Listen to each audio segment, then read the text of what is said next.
Hi, I'm Megan Fitzgerald-McGowan, a member of NFPA's Wildfire Division. I don't want to take away from our time, so I won't go through the whole intro to me, but I want to thank all of you for joining us today as we get ready for Wildfire Community Preparedness Day. We have a lot of great information that we're going to share. So a quick rundown of our program.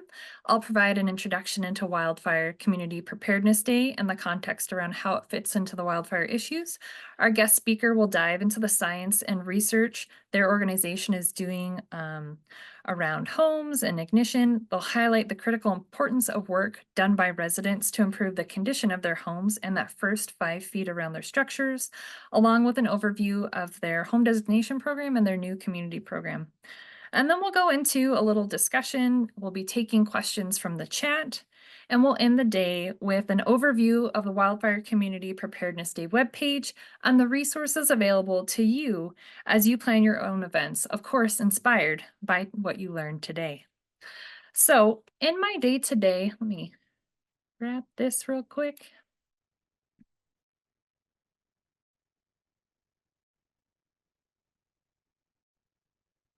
So in my day-to-day work, I often speak with community members who are concerned about fire, but are typically focused on what is near them. Parks and open spaces, state or federal lands, maybe their neighbors, and I can appreciate their concerns. But really, those things are out of their control.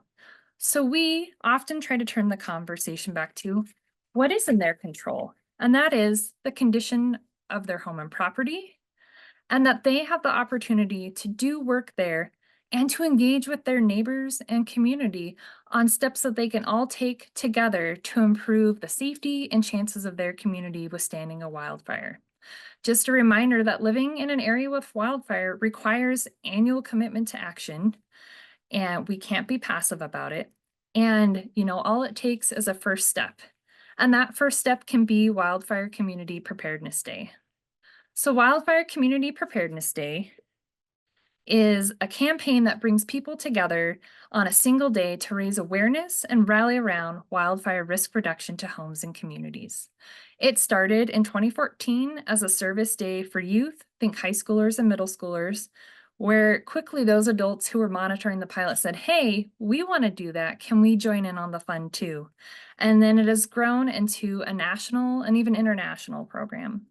It is held annually in the United States and Canada on the first Saturday in May. This year, that is May 3rd. And we each year hear from other countries who are choosing to participate as well, using the resources and the ideas to help really engage with their residents and communities. And we'd like to acknowledge a partner that has been with us since the beginning, and that is State Farm. With their support, we've been able to give local project funding awards, and more recently are working directly with organizations who can make a larger impact on the ground. As we know that one home here and there is a good start, but it really takes a bigger footprint, that contiguous amount of houses doing work to help really make a difference. And so we know that with these resources, these different entities are supporting their community members and taking recommended actions to retrofit their homes to help keep out embers, to manage their property to stop fire spread, along with supporting community adjacent projects that might be landscape treatments or maintaining evacuation routes, all those little things that can really help make a difference to a community and keep them going along their fire adaptation journey.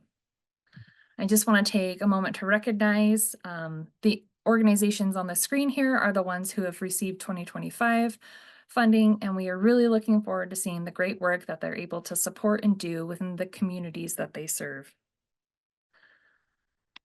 Moving forward, so some of you might be thinking, well, all of this is great, but does it really apply to me? And since you're attending this Facebook Live event, there's a good chance the answer is yes. But what does the data tell us? Getting ahead of myself. According to wildfirerisk.org, more than 48 million buildings, about 1/3 of all structures in the US, are in high-risk counties for wildfire. And along with that number is about 115 million people. That's a lot of people and a lot of buildings. And when we look at this map And the events of even, let's say, the last 6 months, the fall fires that happened in the Northeast, the January events in Los Angeles County, the recent or even current fires that are in North Carolina and South Carolina, or what we saw in Oklahoma earlier this year. Fire is not just limited to the West, it's nationwide or even a global issue. And man, that's a lot to take in. There's a lot of work to be done. And when we look at the fire landscape, we know that there aren't enough resources to have an engine or a crew at every house. And even if we had all the resources we could ever dream of, the weather that day, especially the winds, the terrain or the topography of a fire, and the fuels that are burning, including homes and businesses, can impact our response capabilities. So, what do we do? Well, we do know that there are proactive steps that individuals and communities can take ahead of time to improve the conditions of their homes and properties to withstand fire. So if those resources can't respond, they have a good chance of making it through standing alone. And this is supported by research done by Dr. Jack Cohen, the team at the Insurance Institute for Business and Home Safety, or IBHS, and many other individuals and organizations over the years. They have demonstrated that fire does not engulf everything in its path, that it only advances to locations where there are things that can combust or burn, and that by altering the size, type, quantity, and spacing of vegetation and other fuels, including man-made fuels, human-made, so homes, fences, all those things we put around our houses when we move into our neighborhood, by altering those, we can make a difference and reduce that likelihood of ignition. And with this year's campaign, we are really encouraging individuals and communities to tackle projects on the structure or within the first 5 feet. And today's guest speaker from IBHS will really let us know why that area matters. And I don't want to take away from what she has to say. So for now, I just want to show these pictures from the Palisades fire because I think it'll really help us think about things as Anna's going. The picture on the left was captured by the community brigade member during the event, and the picture on the right was captured by my colleague a couple weeks later. The only intervention during the fire was moving a grill further out into the yard. It was closer to the house. And after the fire, they found evidence of embers landing on that cover and burning through where they had landed around the structure. So the threat was real. There was potential, but it made it through. As we listen to our speaker, I encourage you to think about this. Think about your own home and property. See if you can identify at least one thing you would like to dedicate an hour or two to on prep day, and what things you can commit to working on throughout the year. Because we know it's those small actions built on top of each other over time that will have a lasting impact. Well, that's enough from me. It's time to bring on our guest speaker and really the star of the program. Today, I am joined by Dr. Ann Cope, Chief Engineer at the Insurance Institute for Business and Home Safety, or IBHS. IBHS tests full-scale structures against high winds, hail, and wildfires to pinpoint vulnerabilities and develop real-world building solutions. In 2022, IBHS launched the Wildfire Prepared Home Designation Program to reduce wildfire risk at the residential level, and just last week celebrated the first wildfire prepared neighborhood in Escondido, California. All right, Anne, take it away. All right. Well, thank you so much for having me on, Megan. Truly appreciate it. And it's interesting as you showed the map of where wildfire risk is so great. So my home state of Florida, where I grew up, it clearly has a high risk. And I can remember when I-4 was closed because of wildfire impacts. Can absolutely remember that. I'm in South Carolina right now. The IBHS Research Center is located in South Carolina. And just yesterday, the burn ban for the county in which the research center is located was lifted. We were under a complete and total burn ban because of the Table Rock fire not too far away from us. So wildfire risk is not just a Western phenomenon. All of the states that Megan just showed, no matter where you live, you can bend down your risk. And most of the time, they are the things that are right outside your front door. Yes, that beautiful park, the reason why you move to the place where you live, so that you get a chance to enjoy some of the scenery like Megan has in her picture. Those areas are the ones where Mother Nature requires fire for the life of the ecosystem. You just don't want it coming to your front door and into your door and inside your window. So it's the things that you can do right at home. This is some of the research we've been doing here at the IBHS Research Center to identify what are those critical pieces? What are the things that light right next to your front door? What are the impacts when one structure starts burning on a cul-de-sac and can then threaten all the ones next to it? How do you break the chain, literally and figuratively, so that you're not wicking fire in that wooden fence all the way straight into your doorstep and then watching your home sadly be lost? We burn lots of stuff here at the IBHS Research Center because we don't want to watch our neighborhoods and communities burn any further. So please take the information, take the science. We share the information with NFPA. The science that they're putting on their website is the same science that we're putting on the IBHS website. We work together to bring that to you so that it can have a real world impact and you can do some things in your own backyard, hopefully today, but also on May the 3rd, which is Community Impact Day. Get your posse together and go get some stuff done. Focusing on that 0 to 5, zone 0, home ignition zone, we call it a few different things. Why is it so important? There's a couple of reasons why zone 0, that first 5 feet, is absolutely so critical. One thing being, that's where you put all your stuff. That's where the mulches, that's where the juniper bushes typically are. That's where the things are that can light. And now I'm a wind person by training. So I also happen to know that those first 5 feet, that's where the wind swirls and eddies around your structure. And that's where Mother Nature is going to place the embers. So the collection of that's where the wind is going to put them. And historically, that's where we put all of our very flammable things like bushes. When you bring those two things together, boom, that's where that teeny little fire is going to start. And that teeny little thing that you could have just stomped out with your boot or splashed a cup of water on and then it be gone, that small little thing is sadly what's going to take down a house. And so starting from the building and working your way out, those first 5 feet are some of the most critical pieces that you can do. What do you want to put there? You want to choose things that are still cool looking, still awesome, still aesthetically pleasing, still have that fantastic curb appeal.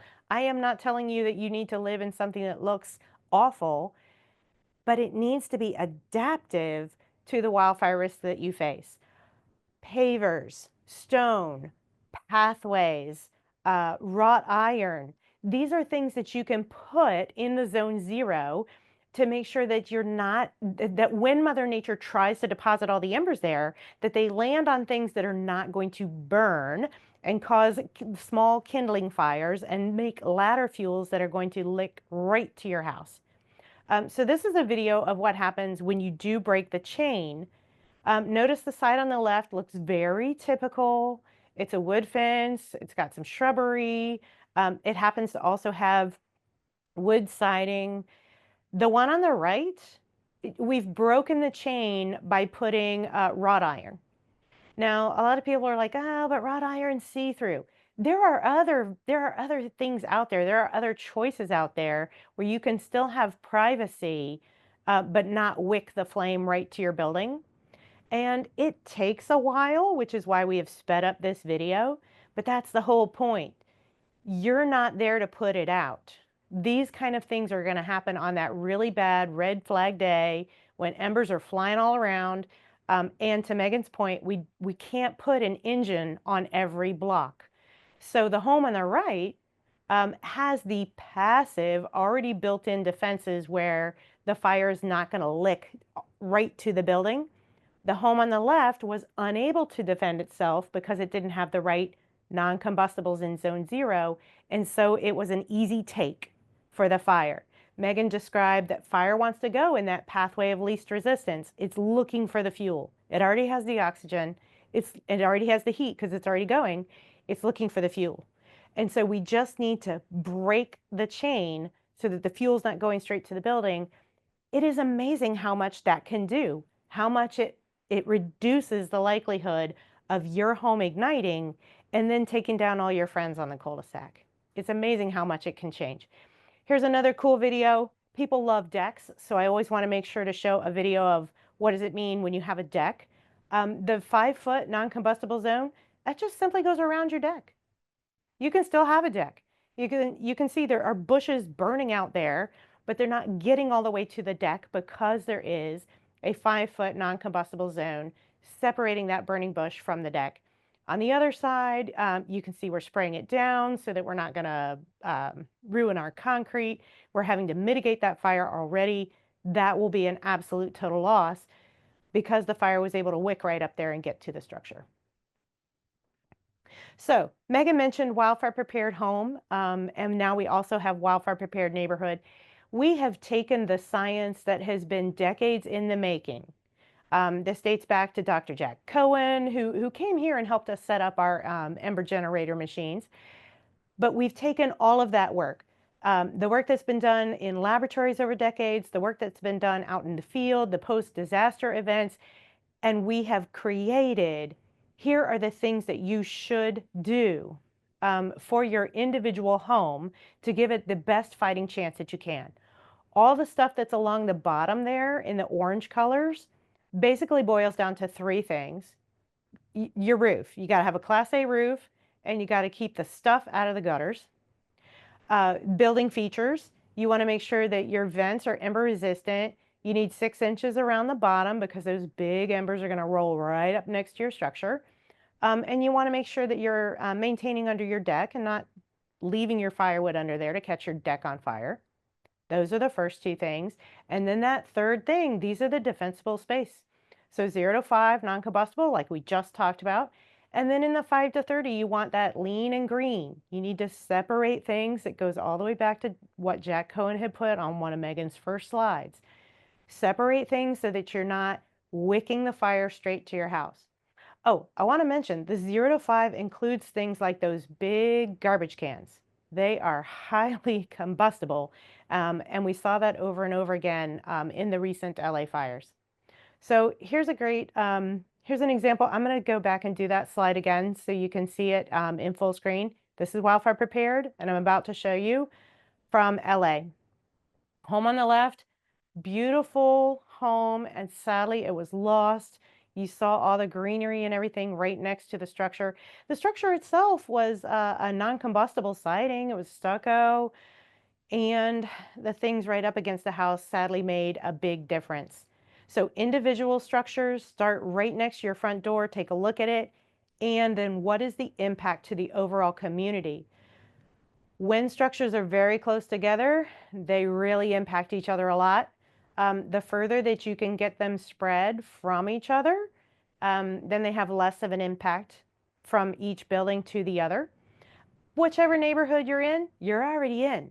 So start with your 0 to 5, and then take a look at what your community is doing, what your neighborhood is doing. Firewise USA is the great, getting the community together and having the awareness. So that things that I do here in my laboratory, like that burning, rolling black smoke building, are not going to happen right in your neighborhood. Second thing we've got is just rolled out in the past week, Wildfire Prepared Neighborhood. So we took all the information for the individual wildfire prepared homes and we scaled that up. The first question I usually get is, well, what about Firewise? How does this work together with Firewise? It works beautifully with Firewise because Firewise USA is about getting all the neighbors together, recognizing their threat, and taking action. Wildfire Prepared Neighborhood is going to identify where do you want your Firewise USA community, where does that community want to get to? And what are the steps that are going to take you there to get to a level of wildfire preparedness where you can meet all the pieces that are in this new standard?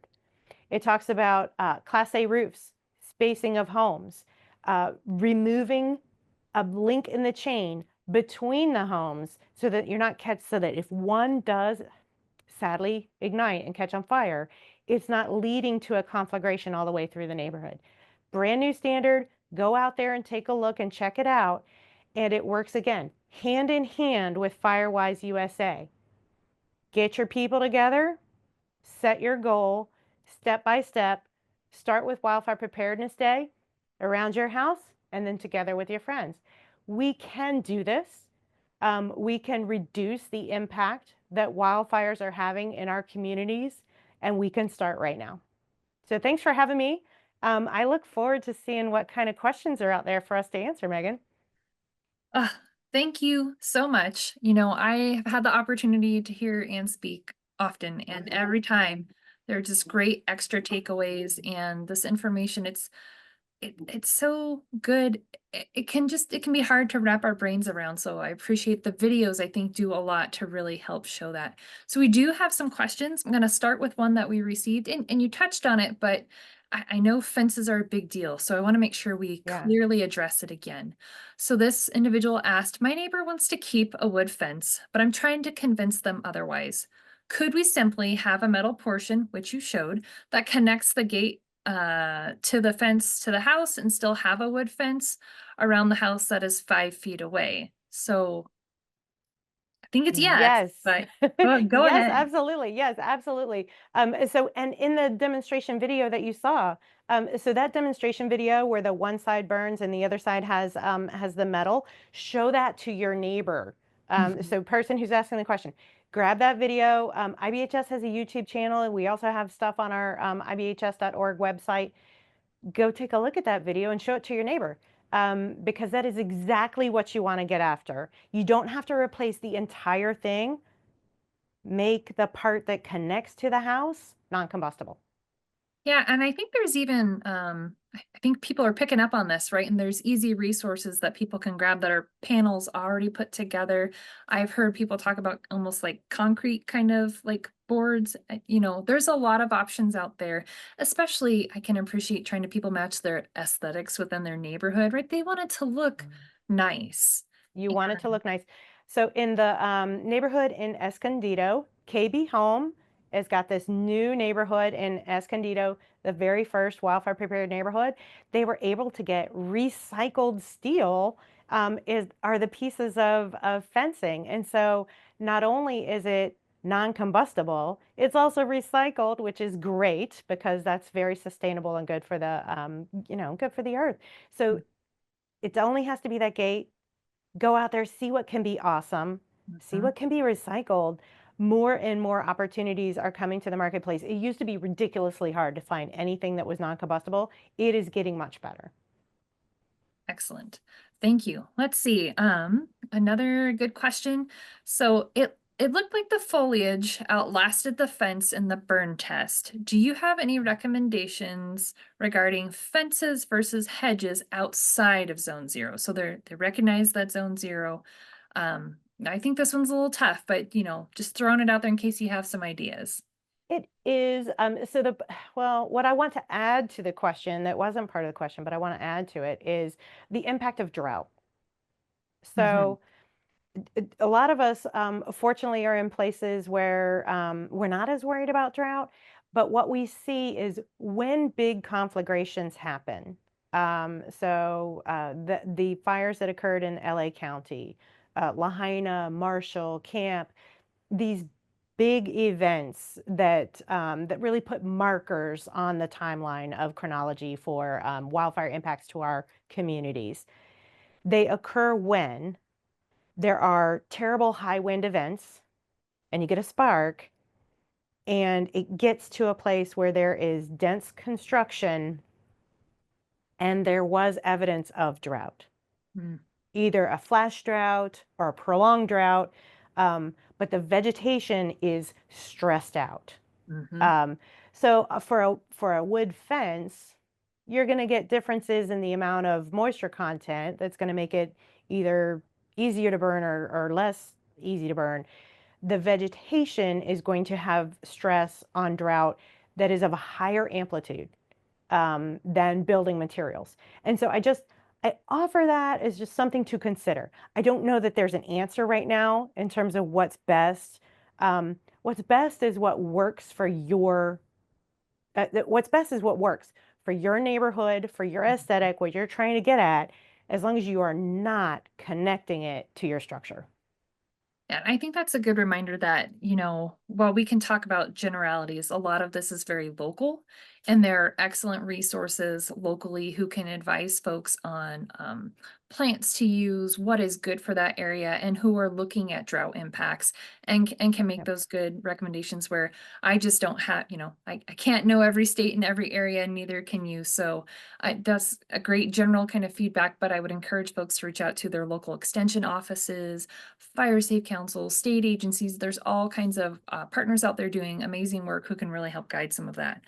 We're going to take more questions from the audience, but I'm going to throw out one from our team because I think it's good. We have had folks over time ask us, like, how do we measure this 5 feet? Thinking about roof lines rather than foundations. And can you just clarify where in terms of vertical space? I mean, I think we know the answer, but people are trying to visualize this, and it's easy to overthink. So can you help clarify that? Yes. So as a chronic overthinker, I recognize that it is right. That's part of me being a scientist and an engineer, Hmm, right? I overthink. Um, s- Step to the place where you can touch your wall okay. or the edge of your deck. Get your tape measure, put it on the wall, and go out 5 feet. That's literally it. You don't have to worry about it. You don't have to overthink it. Um, and precision. Hmm. Is it 4.99 or is it 5.01 or is it 5.000? How many significant digits? It's okay, people, don't overthink this. Hmm. 5 feet. We're talking about winds and eddies and bushes and embers. Take your tape measure, go out 5 feet, do that. That's what you need to do. And if your roof overhang is really extra, give it a bit more. But don't worry, don't overthink it. When we are looking at compliance with the wildfire prepared home, we go from the wall and we go out. Okay, perfect. Thank you. I'm gonna one from the audience that we get a lot of questions about this, and we recognize that, firewood is important for people. So can you talk about firewood storage in areas that rely on wood burning stoves for heat and ember resistant tarps? And it's okay if you don't have the full answer, but we know that spacing is important, not only Yes. for your own home, but your neighbors. So what would Oh, you say? absolutely. So let's keep in mind, let's focus on the criticality of zone zero. Those first 5 feet, that is right next to your home. The place where you live, you might work there too. The place where you live, work, and play. Your biggest investment. 0 to 5 feet, keep the firewood out of your 0 to 5 feet because it's right next to your house. And I get it. When it's cold and it's snowy out and you want it to be right next to the front door, this is your biggest investment, your most important asset for most of us. Please put the firewood out of your 0 to 5 feet. Get a beautiful place that you can store it in that is non-combustible. Have a nice storage place for your firewood and be really careful with it because it's meant to burn. Mm-hmm. Perfect. That's the I advice I would give people. I love it. I think I'm going to tackle this one, but please chime in.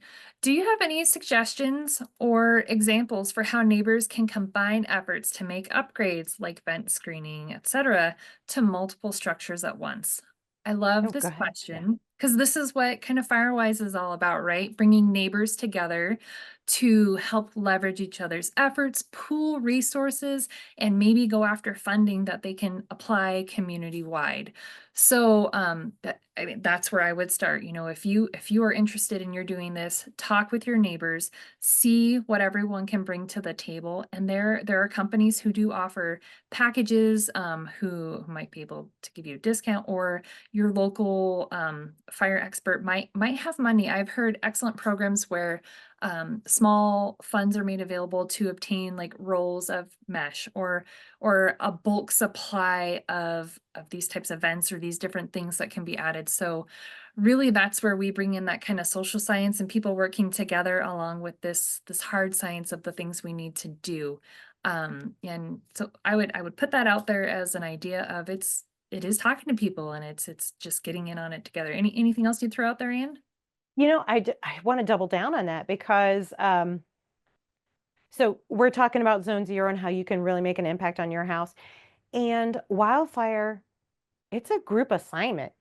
I mean, whether you wanted it to be a group assignment or not, Mhm. it is a group assignment, right? And so your whole neighborhood is in this together. And maybe you've got like one or two people in your neighborhood who are super handy, and do it yourself is like no big deal for them.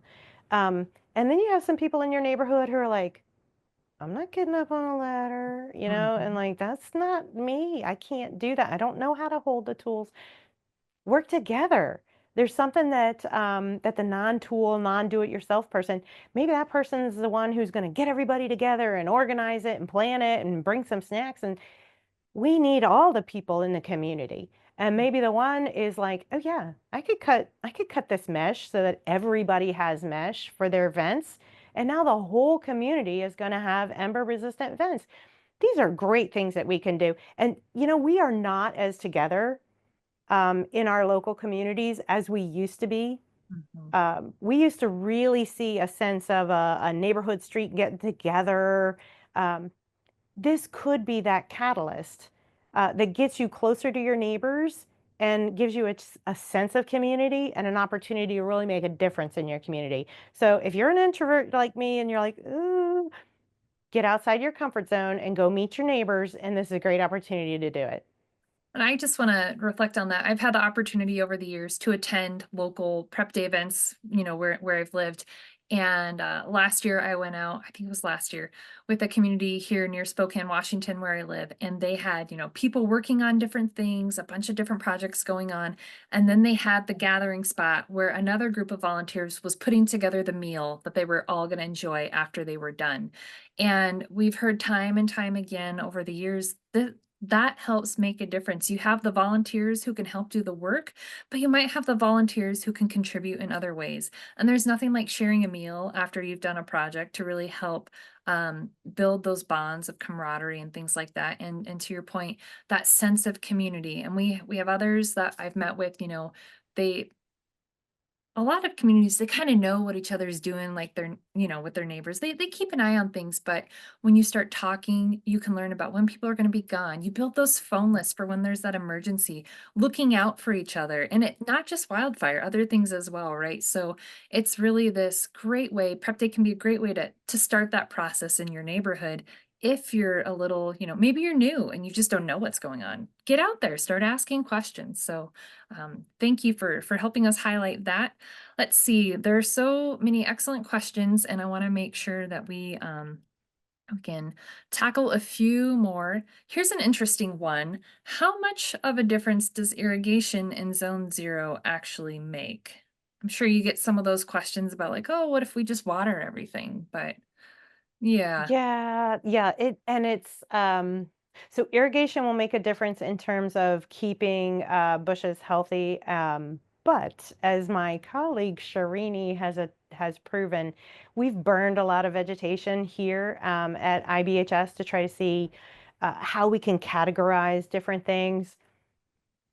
Healthy green bushes. Now, this is very ironic because if you've ever been out, trying to start a campfire and had a real difficulty starting your campfire so you can make s'mores because the wood is green, and you look at me and you're like, yeah, the wood is green, and that's going to be really hard. In the atmosphere that occurs when we have terrible red flag conditions and the things that lead to conflagration, Mhm. your beautiful green healthy bush will burst into flames. And I've seen it over and over again here in our facility when we create the type of conditions that are representative. Boom, those bushes burn, and they burn quickly, whether they were healthy and well irrigated or not. And that's a really difficult thing for most of us to get our head wrapped around, because many of us have had the experience of having a very difficult time getting stuff to burn at a campfire. It Mhm. seems very counterintuitive. It's also very natural for us to say the way you put fires out is you take the wet stuff and you put it on the hot stuff. Water Mhm. goes on flame and you put it out. Absolutely true. And that can get easily overwhelmed by the sheer number of embers flying around and the many thousands of spot fires that will happen in a neighborhood. Irrigation is good. It is not a single solution. It is Mhm. one of many. And that zone zero can really take it allows the structure to survive. So we want to take those beautiful, well irrigated plants and move them away. And that is the advice that we give to people to bend down the wildfire risk curve. Perfect. And I think that's, we hear a lot of questions like that, like, oh, but what if I use this system or this Yep. tool? And I think the takeaway is those have failings, right? Like that system might require a person. That irrigation system, those hoses can get burned. You never know locally drought conditions, they can be Right. quick. So it's doing all the recommendations and then those are bonus, right? They Yeah. might enhance, but it's you have to do that work. That's so important. Oh, one of my favorite questions is what is the number one thing I should do to get started when working on my home? What is the most important? And I would say it depends on your home, right? It's so interdependent, but go for it. What would you say? Well, I would say the number one thing is get started, right? So I mentioned a little bit earlier, I'm an engineer and a researcher, right? So I do engineering and science. I am prone to overthink, and I am prone to, ooh, let me stew on that, and then stewing leads to procrastination. So rather than say, ooh, I have to get this in perfect priority order, I would say the most important thing, get started, right? And so focus on the things that are right next to you. Start at your house and then go out. So fences, moving the landscaping. I would encourage the person who's asking the question, pick one thing that you are going to do no Mhm. matter what. Pick it now, write it down. I am going to do X on Wildfire Preparedness Day. Just commit to it. That you may find something that's a little bit higher priority. Okay, fine. But you are still going to do X on Wildfire Preparedness Day. Um, Taking the first step and getting going, that's the impetus. And once you start rolling, you'll find more stuff to do. It's Mhm. going to be great. Just get started. Yeah, and when I lived in Colorado a few years ago, that's kind of what I was living with family and working on things was like, whew, there's a lot to tackle here. So what's one thing I can do? And I was doing a little blog series like spending an hour a day, or an hour of the Mhm. weekend. And one project was just all these ponderosa pine needles had gotten under our deck, and our deck was the ground sloped, right? So it went from nice and open to nice and tight. So it was just raking all those out, making sure everything was clear, and then that 5 foot space to the deck was clear. And in an hour, like I could see the difference. So that idea of commit to one thing, and then maybe in a few weeks you commit to one more thing. We Mhm. recognize that people are busy. There is so much demand for our time, attention, our money. So, it's you just keep chipping away, and but recognizing that as you leave certain things, you're accepting a certain level of risk, and then as you tackle them, you're changing those risk odds. But I would throw that out there. um we'll take a couple more questions, and then I want to make sure we hit on some of the resources available to help people as they do their preparing for preparedness day. And I think we can tackle this one real quick. Is lawn grass Yeah. okay, or would pebble rock be better around the house in more wooded areas? And I think the answer is just like once you're past that 5 feet, go for it. But that 5 feet, no grass. Yeah, absolutely. And that 5 feet, the pebbles that were mentioned are way better. Oh, and this is probably going to come out in the resources, but I want to mention if you're thinking, I don't know what would look nice. Gosh, what do I do? Sounds ugly to put all those rocks. There's some great ideas out there. There was a competition done just last year. CSAA and UC Berkeley worked together. They've already come up with some really cool ideas. Just go look and see what they have and see what works at your house. So you don't have to reinvent, oh, what's going to look nice. There's some great pictures out there, and Mhm. and just copy what they're doing and put it at your house.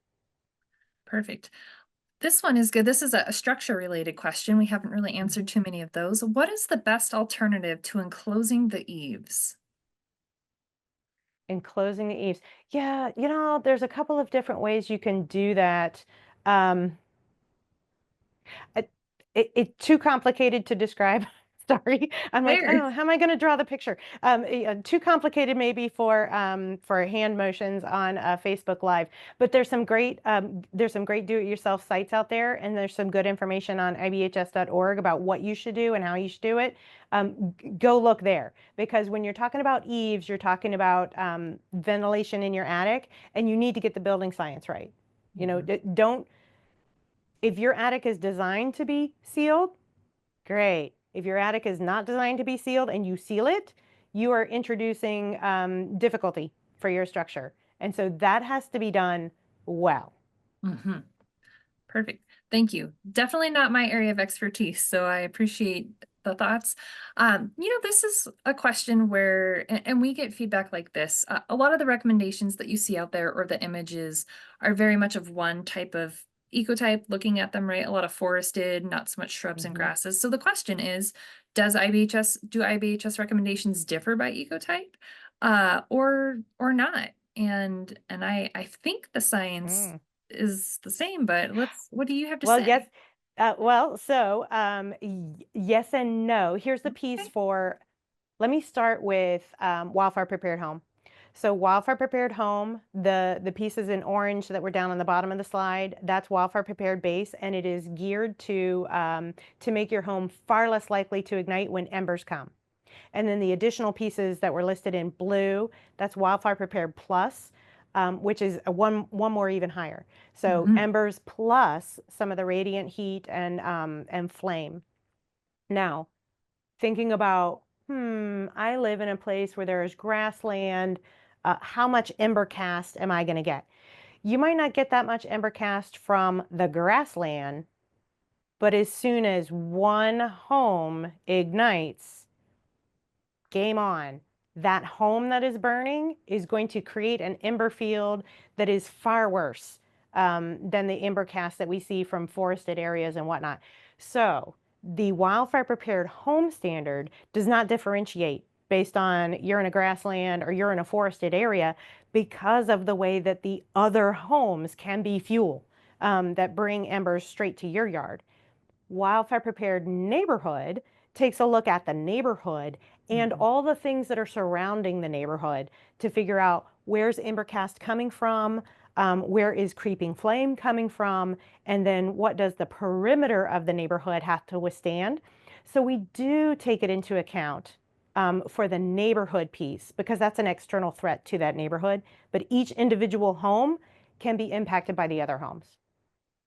That's great. And that ties into some other questions I've seen in the chat and that we get, how we build communities, where we build communities, what governs communities. Think of like communities that have HOAs, the committees that really dictate how they can be built, what materials they can use, what they can do to alter their landscaping. Yep. Um, yeah, those can sometimes be an impediment to the work we're trying to encourage people to do. So I want to acknowledge that upfront because I recognize it can be a tough situation. But would you have any guidance that you would say to those who are kind of facing that, like, we're adjacent to this property, we're really restricted. Yep. How do they begin? I think that these are opportunities to take. This is one of the reasons why we take the compelling video and we put it on Hmm. the YouTube channel, on the website. NFPA has some great pieces and parts on their website as well. This is where you take that compelling video and you show it to the HOA. Mhm. Like, you know what? I have a thing of business that I want to bring to my next HOA meeting. I just want you guys to watch this video because I think this happens in our communities. And these are great things that us all together as a community need to have. Um, get your HOA into Wildfire Preparedness Day. Mhm.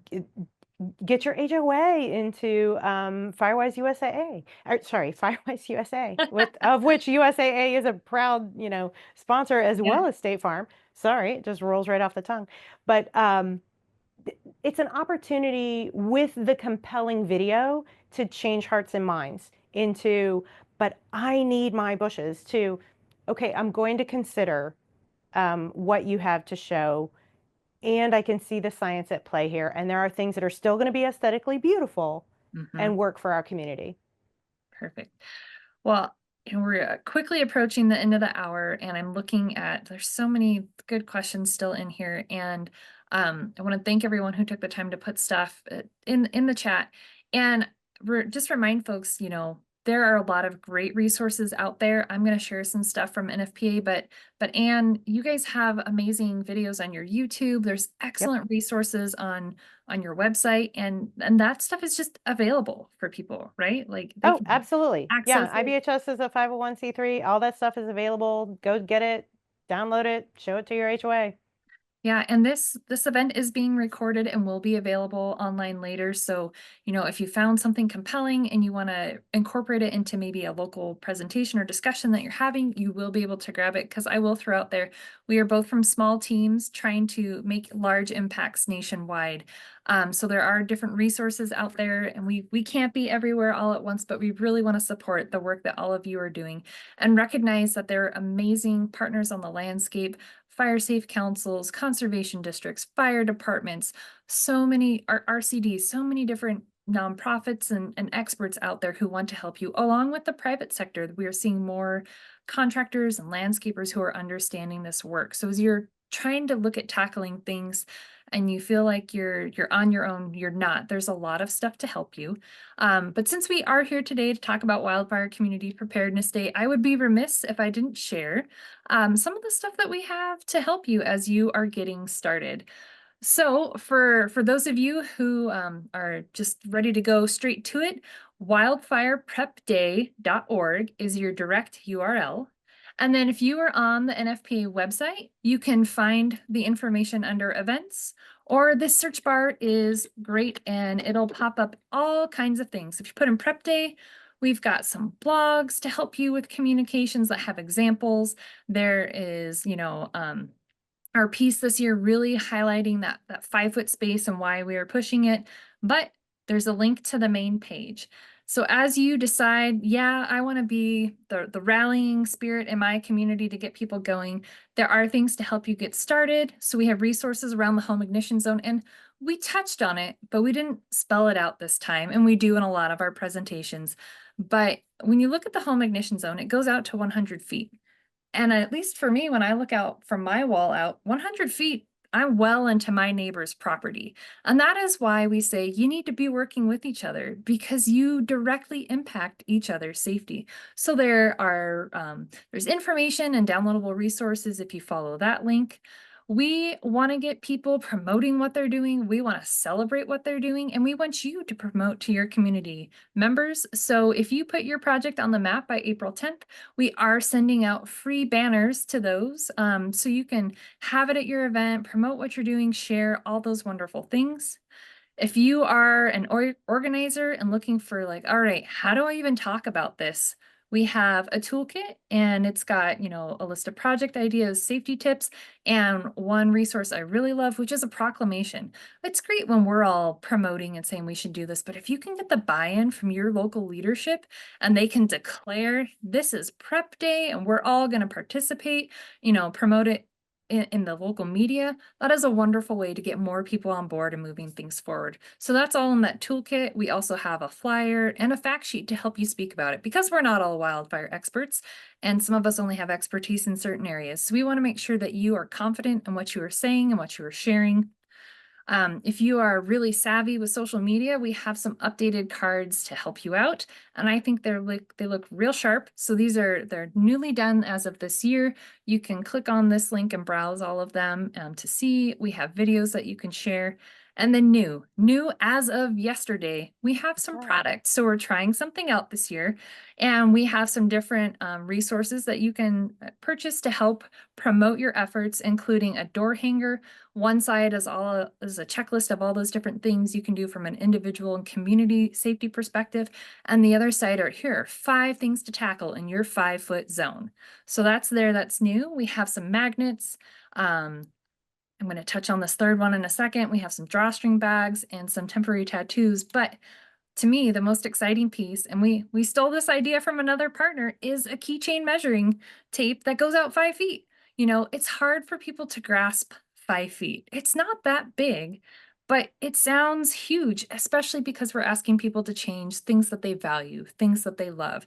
Maybe they have to move a family plant that just means a lot to them. They don't have to move it far. So you can measure out, look at that 5 feet, see what that is on the ground, and then move forward. So I just wanted to share that there are things to help you. We make this available, and we are at time. And I just want to thank you so much, Anne, and your team at IBHS that has supported this event.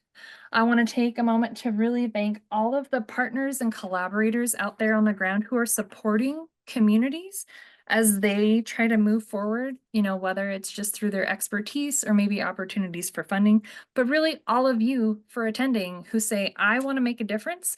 I live where wildfires happen. I'm going to be proactive and a part of the solution rather than just letting it pass through. So thank you all for your time. And with that, we'll end the show.